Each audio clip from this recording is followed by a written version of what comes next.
Hello, wine lovers. Welcome to Home of Wines. My name is José Pradillo, and once again, we are going to talk about wines, and today, as Christmas approaches, it is somewhat obligatory to talk about wines for our dinners. Being aware of the difficulty this entails, especially considering that recommending wines during the holiday season can be challenging for several reasons. First, during the Christmas celebrations, people have different preferences and tastes when it comes to wines. Some may prefer red wines, while others may prefer white or sparkling wines. Furthermore, within each category, there is a wide range of styles and varieties. Recommending a wine that suits each person's individual taste can be complicated. Second, Christmas meals tend to be abundant and varied, with a wide variety of flavors and dishes. Therefore, recommending a wine that pairs well with all the dishes can be a challenge, as some foods can enhance or change the flavor of the wine unexpectedly. Additionally, pairing preferences can vary depending on the region and culinary tradition. Third, during the holiday season, many people are looking for wines as gifts. In this case, in addition to considering personal tastes, it is also important to take into account the budget and the occasion. Some may prefer high-end wines for special gifts, while others may look for more affordable options for group gifts or exchanges. Fourth, not everyone is an expert in wines, and it can be difficult to confidently recommend when one does not have an knowledge of the subject. Although there are guides and resources available, choosing the right wine can be overwhelming if one is not familiar with different wine regions, grape varieties, and the characteristics of each wine. Despite these challenges, I will give you some general recommendations on what wine to choose for Christmas dinner, keeping in mind that each person and each country has its own traditions and culinary tastes. I hope they are helpful to you and that you enjoy these suggestions. What factors should be considered when choosing wine? When choosing wine for Christmas dinner, several aspects need to be considered, such as the type of dish, the intensity of flavors, the order of wines, and the serving temperature. Let's look at each of them in more detail. The type of dish we are serving largely determines the type of wine that will accompany it. It is not the same to pair a fish with meat, a salad with a stew, or a dessert with an appetizer. That's why we need to seek a balance between the wine and the dish so that neither one overpowers the other, but rather complement and enhance each other. In general, a rule of thumb is that light and delicate dishes go well with white or rose wines, while heavier and more flavorful dishes pair better with red wines.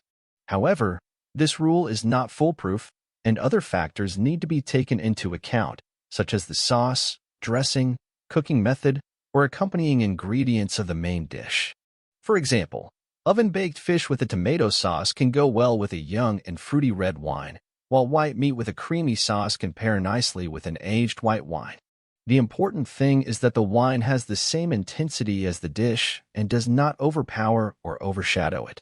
The intensity of flavors is another key factor in choosing the wine. It is not the same to have a mild dish as a spicy one, a sweet dish as a salty one, an acidic dish as a bitter one. Each flavor has its own effect on the palate, and one must look for the wine that harmonizes or contrasts with it, depending on the case.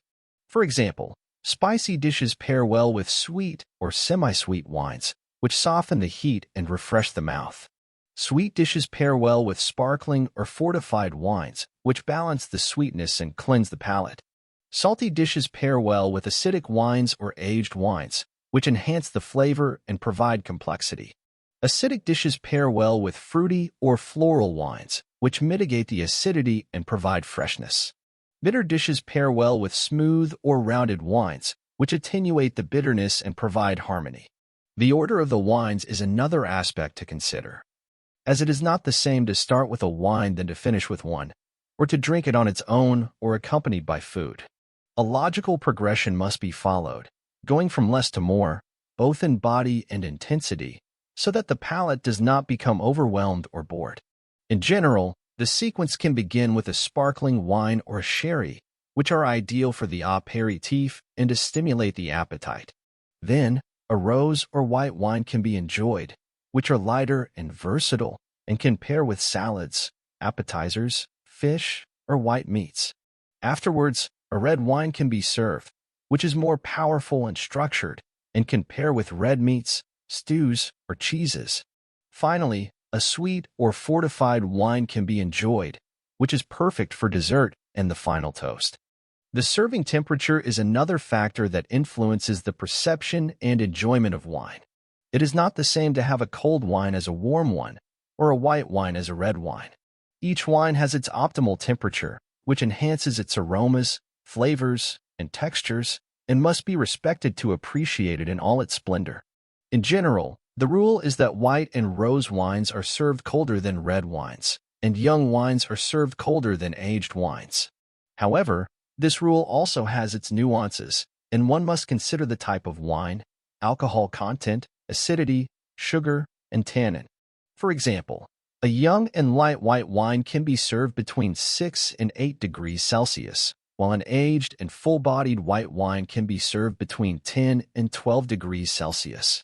A rose wine can be served between 8 and 10 degrees Celsius, while a young and fruity red wine can be served between 12 and 14 degrees Celsius. An aged and structured red wine can be served between 16 and 18 degrees Celsius, while a sweet or fortified wine can be served between 6 and 10 degrees Celsius.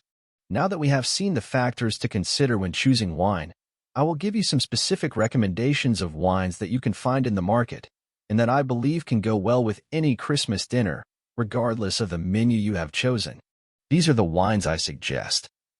For the aperitif, I recommend a sparkling wine such as champagne, cava, or preferably a brut sparkling wine, or a sherry, which are wines that stimulate the palate and pair well with a variety of bites, from nuts, olives, cured meats, cheeses, seafood, pâtés, or canapés. For the first course, I recommend a rose or white wine, which have good acidity and pair well with light and fresh dishes such as salads, creams, soups, fish, or white meats.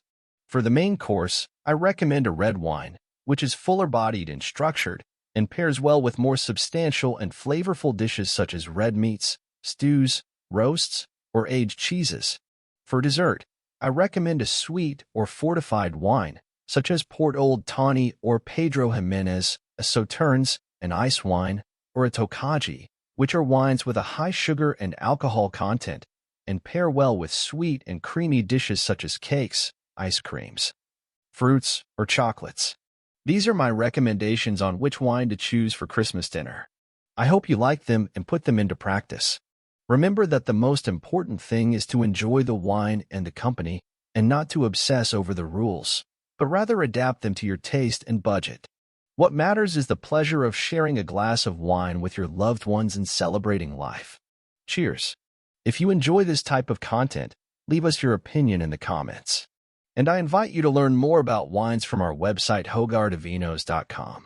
Or follow us on our social media, give us a like, share with your friends, and subscribe to our YouTube channel Hogar de Vinos to stay informed when we have new videos. It doesn't cost you anything, and it helps me continue providing interesting content.